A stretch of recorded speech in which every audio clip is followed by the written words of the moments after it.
Hello guys, आप लोग कैसे हैं। मैं मोहम्मद मिकाइल अंसारी और आप लोगों का मेरे इस यूट्यूब चैनल स्टडी मित्र मिकाइल में वेलकम है।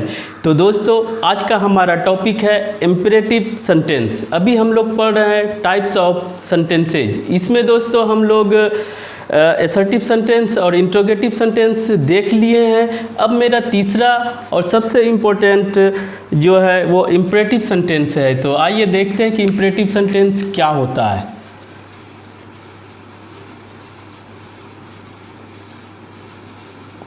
इम्परेटिव सेंटेंस, इम्परेटिव सेंटेंस दोस्तों जिसे मॉडर्न ग्रामर में सिर्फ कमांड भी बोला जाता है। कमांड इस तरह से हम लोग इसे आज डिटेल से पढ़ेंगे दोस्तों। इम्परेटिव सेंटेंस में क्या क्या होता है, तो सबसे पहले हम लोग ये देखें कि इसमें हम लोग क्या करते हैं और किस चीज़ को इसमें एक्सप्रेस करते हैं दोस्तों। तो इम्परेटिव सेंटेंस है दोस्तों ये इट एक्सप्रेसेस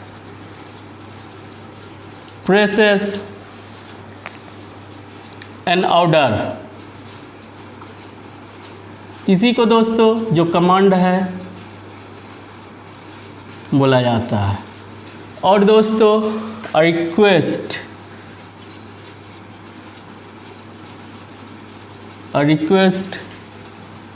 और एन एडवाइस। इस तरह से दोस्तों इम्परेटिव सेंटेंस के हेल्प से हम लोग ऑर्डर या कमांड को एक्सप्रेस करते हैं, यानी कि व्यक्त करते हैं, उसमें दिखाते हैं, या किसी से रिक्वेस्ट करते हैं, या दोस्तों एडवाइस में या तो सजेशन या इंस्ट्रक्शन ये सब आता है। एडवाइस करते हैं या रिक्वेस्ट करते हैं या ऑर्डर या कमांड करते हैं, तो वो हम लोग इम्परेटिव सेंटेंस से दोस्तों डिनोट करते हैं या एक्सप्रेस करते हैं। और ये सब हम लोग सामने वाले को करते हैं, यानी कि अगर हम कुछ इंस्ट्रक्शन दे रहे हैं तो हम हुए स्पीकर बोलने वाले, जिसे कि फर्स्ट पर्सन बोला जाता है, और जो सामने रहता है वो सुनने वाला होता है, जिसे हम लोग लिसनर कहते हैं, या सेकंड पर्सन। ये हम लोग पहले भी देख चुके हैं दोस्तों। तो ये जो इम्परेटिव सेंटेंस है ये हमेशा सामने वाले को ऑर्डर किया जाता है, कमांड किया जाता है, या रिक्वेस्ट या एडवाइस, इस तरह से सामने वाले को, यानी कि या तो कोई नाम हो या सामने वाले को you.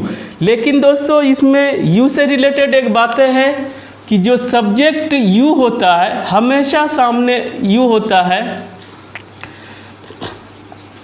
The subject you is generally understood। कहने का ये मतलब है कि जो इम्परेटिव सेंटेंस होता है, ऑर्डर, कमांड, रिक्वेस्ट या एडवाइस, ये सामने वाले को देख के किया जाता है, और उसमें वो यू जो होता है या कोई भी वो अंडरस्टूड होता है, चाहे एक हो चाहे एक से ज़्यादा हो, वो अंडरस्टूड होता है दोस्तों। और इसे अपने स्ट्रक्चर में नहीं के बराबर बोला जाता है, कभी विशेष रूप से बोला जाता है, अदरवाइज इसे नहीं बोला जाता है। तो यू के बारे में दोस्तों और हम नीचे बात करेंगे। अभी ये समझिए कि यू को अंडरस्टूड माना जाता है, यू को डिनोट नहीं किया जाता है, वो छिपा हुआ रहता है। और दोस्तों इम्परेटिव सेंटेंस, जैसे कि हम लोग असर्टिव सेंटेंस पढ़े कि ये पॉजिटिव होता है और निगेटिव होता है, इसी तरह से दोस्तों इम्परेटिव सेंटेंस को भी हम लोग पॉजिटिव इम्परेटिव सेंटेंस और निगेटिव इम्परेटिव सेंटेंस के फॉर्म में पढ़ेंगे और इसे डिटेल में सीखेंगे दोस्तों। लेकिन ये आपको हर ग्रामर की बुक में ये पॉजिटिव और निगेटिव नहीं मिलेगा, कहीं कहीं आपको देखने मिलेगा। लेकिन इसे हम लोग अगर डिटेल से पढ़ते हैं तो हम लोग इसे दोनों तरह का देखेंगे और दोनों को सेपरेट करके देखेंगे दोस्तों। तो यहाँ आइए देखते हैं कि ये दो तरह का होता है। पहले को बोलते हैं पॉजिटिव इम्पेरेटिव सेंटेंस, सेंटेंस को शॉर्ट में लिख देते हैं दोस्त। दूसरा निगेटिव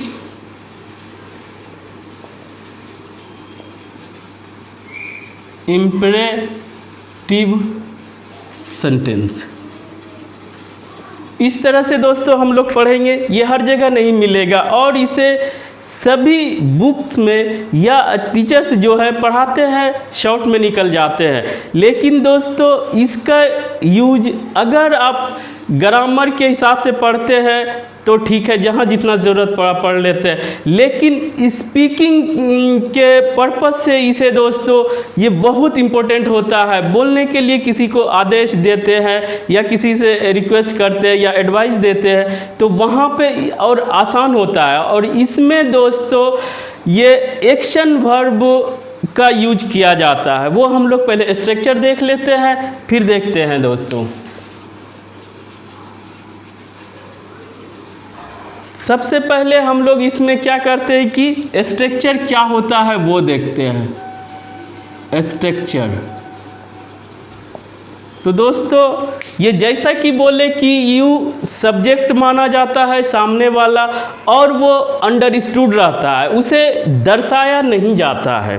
तो यहाँ पर क्या होगा कि ये डायरेक्ट V1 यानी कि वर्ब का बेस फॉर्म से स्टार्ट होता है। उसके बाद दोस्तों ये अदर वर्ड्स हो भी सकता है और नहीं भी हो सकता है।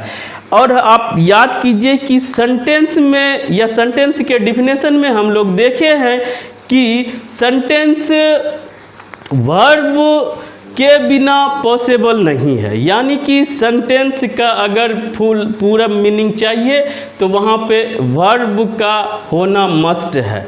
लेकिन दोस्तों एक और पॉइंट है कि वर्ब सिर्फ अकेले आके सेंटेंस के सभी कंडीशंस को फुलफिल कर देता है। इसीलिए वर्ब को सेंटेंस का हार्ट यानी कि दिल कहा जाता है। कहने का ये मतलब है कि वर्ब अकेले आके सेंटेंस के कंडीशंस को फुलफिल कर देता है, यानी कि कंप्लीट मीनिंग दे देता है। लेकिन वर्ब के बिना सेंटेंस ये करना पॉसिबल, फॉर्म करना पॉसिबल नहीं है।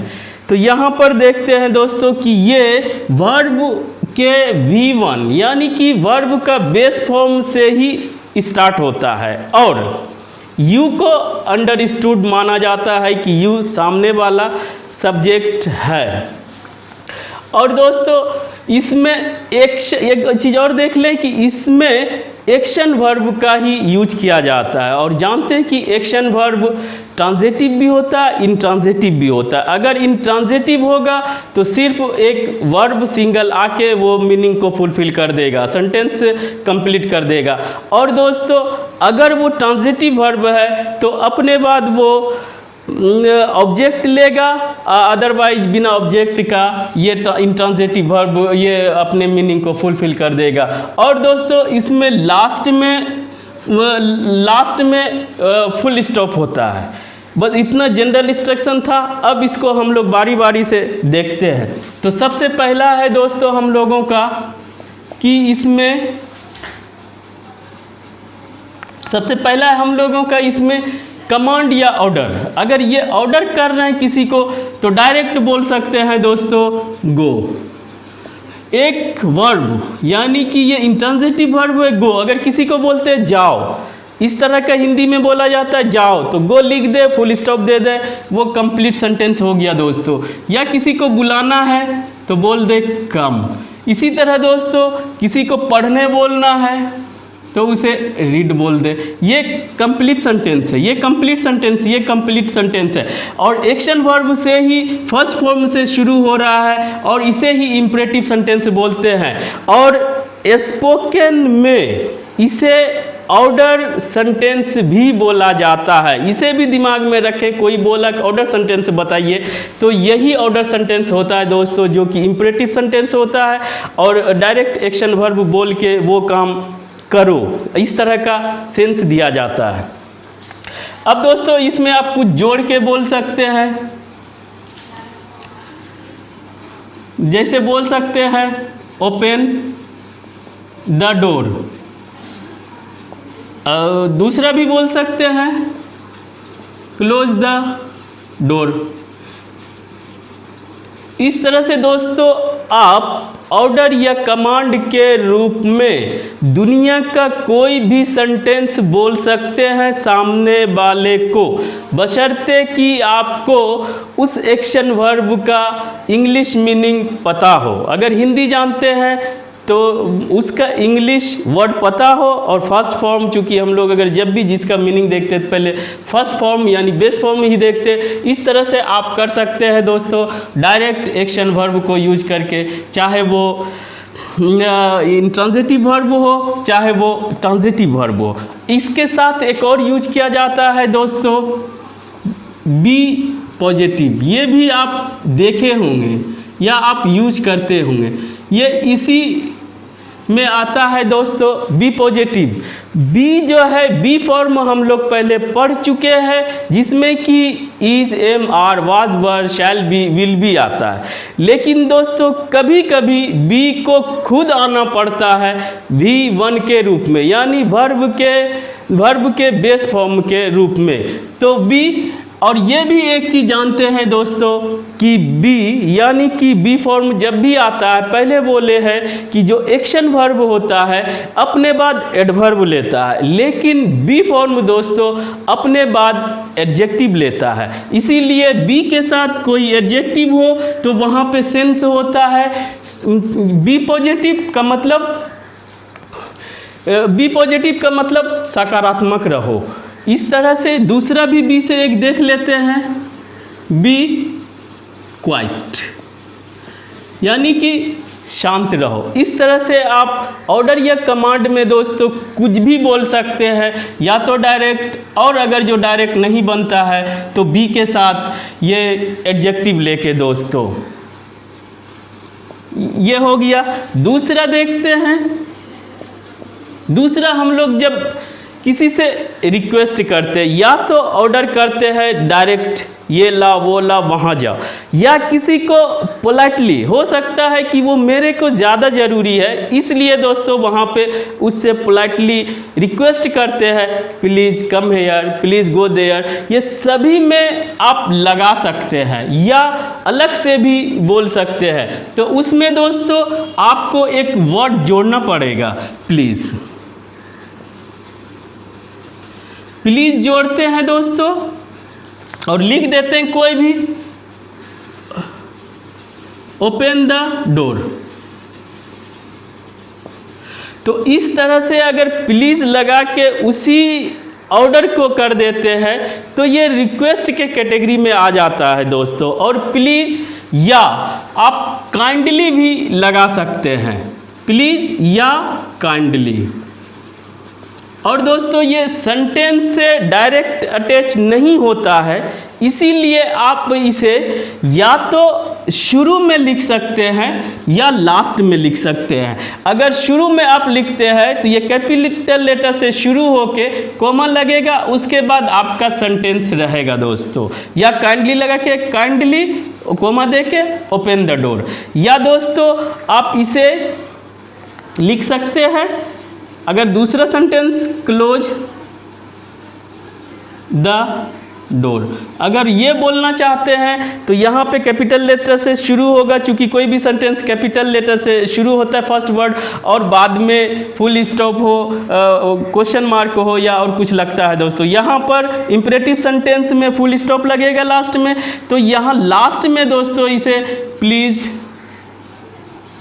या काइंडली दोनों में से कोई लगा के आप फुल स्टॉप दे, यहाँ पे कोमा लगा के। इस तरह से प्लीज या काइंडली को आप शुरू में भी लगा सकते हैं या लास्ट में भी लगा सकते हैं कोमा दे के। अब आइए दोस्तों देखते हैं तीसरे तरह का सेंटेंस। इसमें एडवाइस या इंस्ट्रक्शन या सजेशन कैसे दिया जाता है। तो दोस्तों उसके लिए भी सिंपल है कि आप जो भी बनाते हैं, जैसे कि लिखते हैं हेल्प द पुअर, अगर दोस्तों किसी को सामने वाले को बोलना है हेल्प द पुअर, यानी कि गरीबों की मदद करो, तो ये एक तरह का ये एडवाइस हुआ या सजेशन हुआ या आप इसको एक इंस्ट्रक्शन बोल सकते हैं दोस्तों। इतना में काम चल जाएगा, लेकिन इसे एक एडवाइस के रूप में और एम्फेसाइज करना चाहते हैं तो यहाँ पे दोस्तों एक वर्ड यूज किया जाता है जिसे हम लोग ऑलवेज बोलते हैं। ऑलवेज, जब ऑलवेज शुरू में आ जाएगा दोस्तों तो ये हेल्प जो है स्मॉल लेटर से शुरू होगा, इस तरह से। तो अगर ऑलवेज आप लगाते हैं तो इसका मतलब होता है कि आप किसी को एडवाइस तो दे रहे हैं, लेकिन एक एम्फेसाइज करके हमेशा गरीबों की मदद करो, इस तरह से भी बोला जाता है दोस्तों। और दूसरा सेंटेंस देखते हैं, always take medicine on time.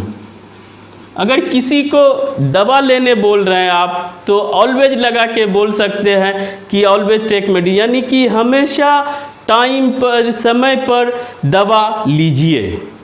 इस तरह से दोस्तों पॉजिटिव इंपरेटिव सेंटेंस में ये मेन इसका स्ट्रक्चर हुआ, और इसके साथ आप एक्शन वर्ब के साथ आप शुरू करके कुछ भी बोल सकते हैं दोस्तों। दूसरा, ये बी के साथ भी एडजेक्टिव को लगा के बोला जाता है दोस्तों।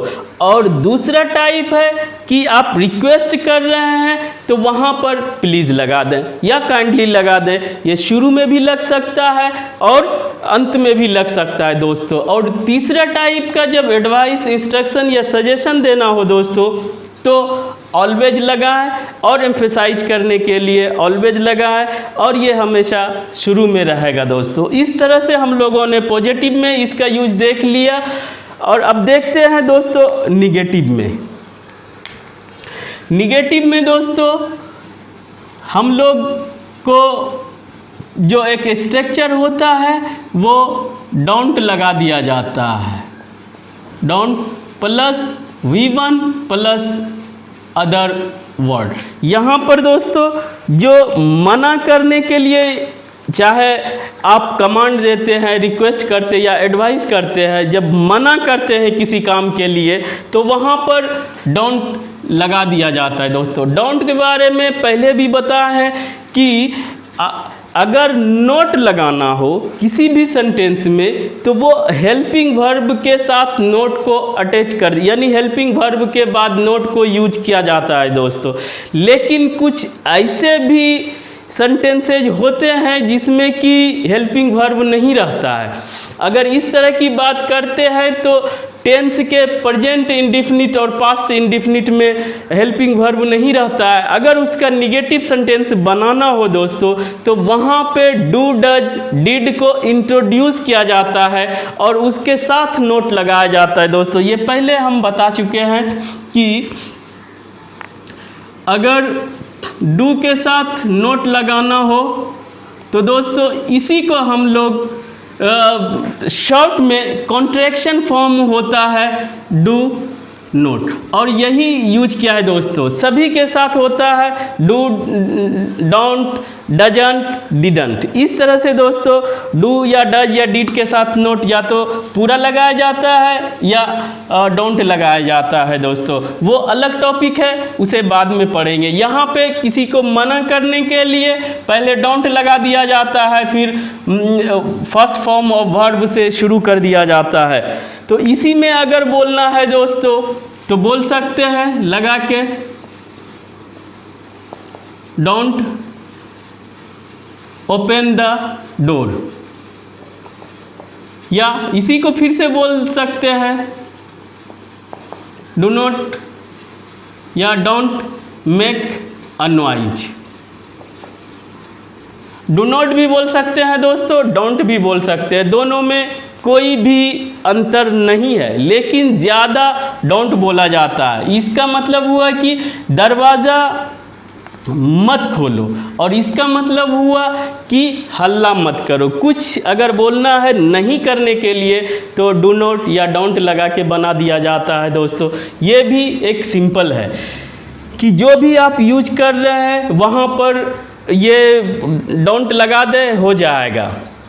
दूसरा, अगर आप रिक्वेस्ट कर रहे हैं तो दोस्तों इसमें रिक्वेस्ट में भी कुछ नहीं करना है, या तो पहले please don't make a noise या don't make a noise please या काइंडली लगा दें। ये दोस्तों सिंपल है, ये हो जाएगा। अब जो एक बचता है ऑलवेज से रिलेटेड, इसमें दोस्तों अगर आप इसको बोलते हैं don't open the door. Don't open the door का मतलब कि दरवाज़ा नहीं खोले। और अगर आप बोलते हैं, एक और सेंटेंस लेते हैं, डोंट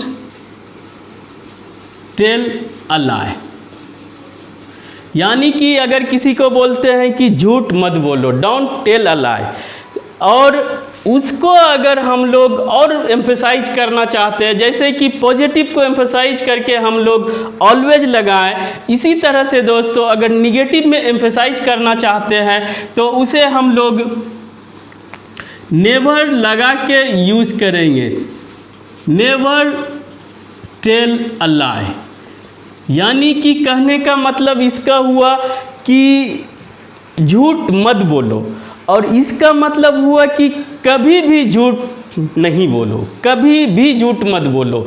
तो दोस्तों इस तरह से डोंट लगा के भी बोल सकते हैं, और एम्फेसाइज करने के लिए नेवर लगा सकते हैं, और इस तरह से इम्परेटिव सेंटेंस यहाँ पे ख़त्म होता है। और एक दोस्तों अगर इसको आप पूरे तरह से देख लिए हैं तो ये लेट्स के साथ भी इम्परेटिव सेंटेंस बनाया जाता है, जिसे हम लोग अगले वीडियो में देखेंगे कि लेट के साथ कैसे इम्परेटिव सेंटेंस बनाया जाता है, और लेट के सभी यूज को देखेंगे, इसीलिए उसको अलग से पढ़ेंगे दोस्तों।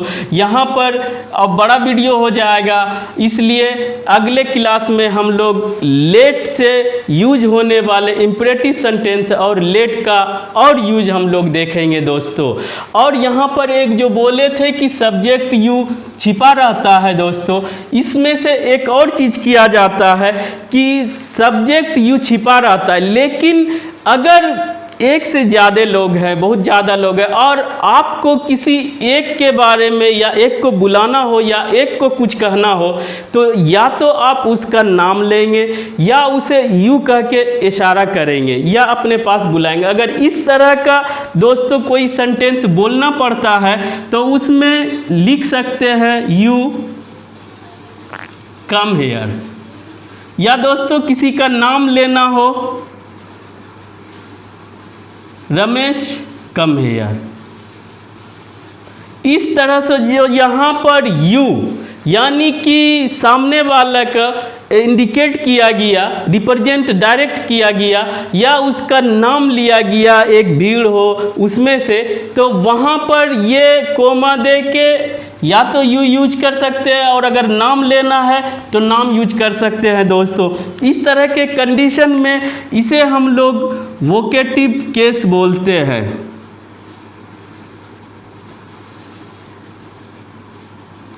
तो वोकेटिव केस ऑफ नाउन या प्रोनाउन दोस्तों, डायरेक्ट जब सामने से किसी एक को इंडिकेट किया जाता है। यू के बारे में बस इतना ही था।